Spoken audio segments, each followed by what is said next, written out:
ഹൊമ്പാല എന്ന് കേൾക്കുമ്പോൾ തന്നെ A production brand you can trust. Mahavatar Narasimha, ഞാനതിൻ്റെ 2D മലയാളം വേർഷനാണ് കണ്ടത്. ഇത് നമുക്ക് കേരളത്തിലേക്ക് വിതരണത്തിനെടുത്തിരിക്കുന്നത് നമ്മുടെ പൃഥ്വിരാജ് പ്രൊഡക്ഷൻസ് ആണ്.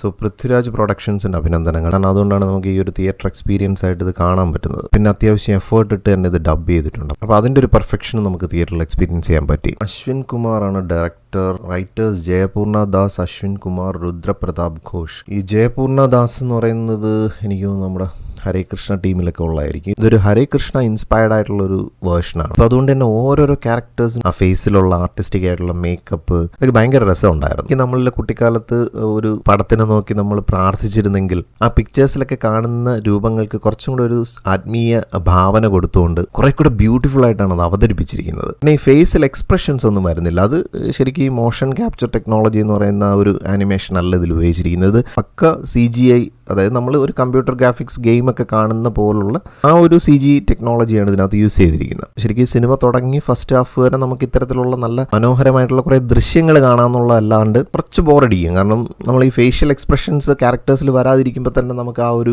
ഇമോഷൻസിൻ്റെ ഒക്കെ ഒരു പ്രോപ്പർ കമ്മ്യൂണിക്കേഷൻ കിട്ടത്തില്ല. അതൊരു കുറവാണെങ്കിൽ പോലും ഈ ഒരു സ്റ്റോറി ടെല്ലിങ്ങിൽ കൊടുത്തിരിക്കുന്ന ഒരു സ്പിരിച്വൽ ഈ ഒരു മെലോ ഡ്രാമ ഒരു അപ്രോച്ച് അത് നമ്മളെ കുറേയൊക്കെ തിയേറ്ററിൽ അങ്ങനെ പിടിച്ചിരുത്തുന്നുണ്ട്. പിന്നെ എടുത്തു പറയേണ്ടത് ഇതിനകത്തുള്ള മ്യൂസിക് കമ്പോസിഷൻ. സാം CS ആണ് ചെയ്തിരിക്കുന്നത്. തുടക്കം മുതൽ നമുക്ക് മൂവിയുടെ എൻഡിങ് വേറെ ആ ഒരു മ്യൂസിക്കിൻ്റെ ഒരു ഇമ്പാക്റ്റ് ഭയങ്കരമാണ്. അതും ആ ഒരു തിയേറ്റർ എക്സ്പീരിയൻസ് കിട്ടാൻ വേണ്ടിയിട്ട് ഡോൾബി അറ്റ്മോസിലൊക്കെയാണ് മിക്സ് ചെയ്തിരിക്കുന്നത്. അതിൻ്റേതായിട്ടുള്ള ഒരു ഗാംഭീര്യവും എഫക്റ്റും ഒക്കെ ത്രൂ ഔട്ട് കിട്ടിയിട്ടുണ്ട്. ഇപ്പോൾ ഈ ഫസ്റ്റ് ഹാഫ് കഴിഞ്ഞിട്ടൊരു സ്ലോ പേസിൽ ഇങ്ങനെ സിനിമ പോകുമ്പോഴും നമുക്കൊരു പ്രതീക്ഷയുണ്ട് ഇതിൻ്റെ അവസാനം കൊണ്ടിട്ട് എന്തോ ഞെട്ടിക്കുന്ന ഒരു സാധനമുണ്ട്. പ്രത്യേകിച്ച് നരസിംഹം എന്ന് പറയുന്ന ക്യാരക്ടർ വരും.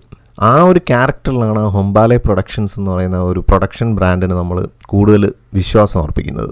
ഈ നരസിംഹ അവതാരം വരുന്ന സെക്കൻഡ് ഹാഫിലാണ് ആ ഒരു ഭാഗം മുതൽ സിനിമ വേറെ ലെവലിലങ്ങ് എലിവേറ്റ് ആവുക. പിന്നെ നമ്മൾ ഇംഗ്ലീഷ് മൂവീസിലൊക്കെ കാണുന്ന പോലുള്ള ഫൈറ്റ് സീക്വൻസുകളും, ഇംഗ്ലീഷ് എന്ന് പറഞ്ഞാൽ നമ്മൾ കുംഫു പാൻഡയിലൊക്കെ കണ്ട പോലുള്ളൊരു അതിനേക്കാൾ കുറച്ചും കൂടെ മെച്ചപ്പെട്ടൊരു ഗ്രാഫിക്സ് ഒക്കെ ആഡ് ചെയ്തിട്ടുണ്ട്. അവിടെയൊക്കെ ഒരു മ്യൂസിക്കിൻ്റെ എഫക്റ്റ് ഭയങ്കരമാണ്. അതായത് ഒരു കംപ്ലീറ്റ് എലിവേഷൻ നമുക്ക് തിയേറ്ററിൽ കിട്ടും, ഒരു എക്സ്പീരിയൻസ് ആയിട്ട് കിട്ടും. അപ്പം ഞാനിപ്പോൾ എടുത്തു പറയാൻ കാരണം ഫസ്റ്റ് ഹാഫ് കഴിഞ്ഞ് പലരും സിനിമ ക്വിറ്റ് ചെയ്ത് പോകുന്നത് ഞാൻ ശ്രദ്ധിച്ചായിരുന്നു. എനിക്കൊരു ആവറേജ് ഫീലാണ് കിട്ടിയത്. പക്ഷെ അങ്ങനെ നിങ്ങൾ ക്വിറ്റ് ചെയ്താൽ നിങ്ങൾ സെക്കൻഡ് ഹാഫിൽ ആ ഒരു ഗംഭീര സാധനം നിങ്ങൾ മിസ് ചെയ്യും. അത് ഈ കാന്താരയിലൊക്കെ കണ്ട മാതിരി അവസാനത്തെ ഒരു ട്രാൻസ്ഫോർമേഷൻ ഉണ്ട്.